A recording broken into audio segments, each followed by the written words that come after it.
जय श्री कृष्णा। नमस्कार दोस्तों, भजन भक्ति चैनल में आपका स्वागत है। आज के वीडियो में हम सुनेंगे तुलसी विवाह की पौराणिक कथा।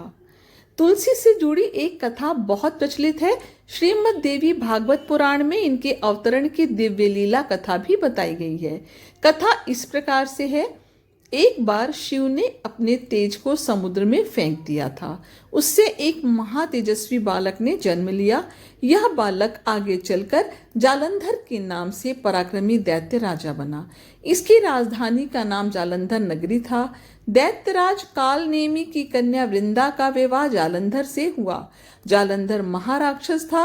अपनी सत्ता के मद में चूर उसने माता लक्ष्मी को पाने की कामना से युद्ध किया, परंतु समुद्र से ही उत्पन्न होने के कारण माता लक्ष्मी ने उसे अपने भाई के रूप में स्वीकार किया। वहां से पराजित होकर वह देवी पार्वती को पाने की लालसा से कैलाश पर्वत पर गया। भगवान देवादिदेव शिव का ही रूप धरकर माता पार्वती के समीप वो पहुंच गया, परंतु मां ने अपने योग बल से उसे तुरंत पहचान लिया तथा वहां से वो अंतर ध्यान हो गई। देवी पार्वती ने क्रुद्ध होकर सारा वृत्तांत भगवान विष्णु को सुनाया। जालंधर की पत्नी वृंदा अत्यंत पतिव्रता स्त्री थी। उसी के पतिव्रत धर्म की शक्ति से जालंधर ना तो मारा जाता था और ना ही पराजित होता था। इसीलिए जालंधर का नाश करने के लिए वृंदा के पतिव्रत धर्म को भंग करना बहुत आवश्यक था। इसी कारण भगवान विष्णु ऋषि का वेश धारण कर वन में जा पहुंचे, जहां वृंदा अकेली भ्रमण कर रही थी। भगवान के साथ दो मायावी राक्षस भी थे, जिन्हें देखकर वृंदा भयभीत हो गई। ऋषि ने वृंदा के सामने पल में दोनों को भस्म कर दिया। उनकी शक्ति देखकर वृंदा ने कैलाश पर्वत पर महादेव के साथ युद्ध कर रहे अपने पति जालंधर के बारे में पूछा। ऋषि ने अपने माया जाल से दो वानर प्रकट किए। एक वानर के हाथ में जालंधर का सिर था तथा दूसरे के हाथ में धड़। अपने पति की यह दशा देखकर वृंदा मूर्छित होकर गिर पड़ी। होश में आने पर उन्होंने ऋषि रूपी भगवान से विनती की कि वह उसके पति को जीवित करे। भगवान ने अपनी माया से पुनः जालंधर का सिर धड़ से जोड़ दिया, परंतु स्वयं भी वह उसी शरीर में प्रवेश कर गए। वृंदा को इस छल का तनिक भी आभास न हुआ।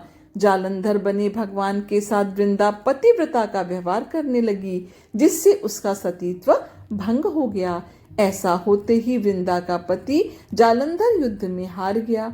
इस सारी लीला का जब वृंदा को पता चला तो उसने क्रुद्ध होकर भगवान विष्णु को हृदयहीन शिला होने का श्राप दे दिया।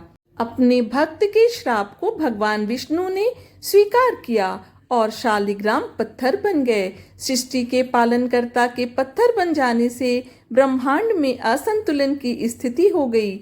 यह देखकर सभी देवी देवताओं ने वृंदा से प्रार्थना की कि वह भगवान विष्णु को श्राप मुक्त कर दे। वृंदा ने भगवान विष्णु को श्राप मुक्त तो कर दिया, पर स्वयं आत्मदाह कर लिया। जहाँ वृंदा भस्म हुई वहां तुलसी का पौधा उगा। भगवान विष्णु ने वृंदा से कहा, हे वृंदा, तुम अपने सतीत्व के कारण मुझे लक्ष्मी से भी अधिक प्रिय हो गई हो। अब तुम तुलसी के रूप में सदा मेरे साथ रहोगी। तब से हर साल कार्तिक महीने के देव उठानी एकादशी का दिन तुलसी विवाह के रूप में मनाया जाता है। जो मनुष्य भी मेरे शालिग्राम रूप के साथ तुलसी का विवाह करेगा, उसे इस लोक और परलोक में विपुल यश प्राप्त होगा। उसी दैत्य जालंधर की यह भूमि जालंधर नाम से विख्यात है। सती वृंदा का मंदिर मोहल्ला कोट किशनचंद में स्थित है। कहते हैं कि इस स्थान पर एक प्राचीन गुफा भी थी, जो सीधी हरिद्वार तक जाती थी। सच्चे मन से 40 दिन तक सती वृंदा देवी के मंदिर में पूजा करने से सभी मनोरथ पूर्ण होते हैं। जिस घर में तुलसी होती है, वहां यम के दूत भी असमय नहीं जा सकते। मृत्यु के समय जिसके प्राण मंजरी रहित तुलसी और गंगा जल मुख में रखकर निकल जाते हैं, वह पापों से मुक्त होकर बैकुंठ धाम को प्राप्त होता है। जो मनुष्य तुलसी व आंवलों की छाया में अपने पितरों का श्राद्ध करता है, उसके पितर मोक्ष को प्राप्त हो जाते हैं। तो एक बार प्रेम से बोलिए शालिक राम भगवान की जय, तुलसी मैया की जय। आशा करती हूँ ये कथा आपको पसंद आई होगी।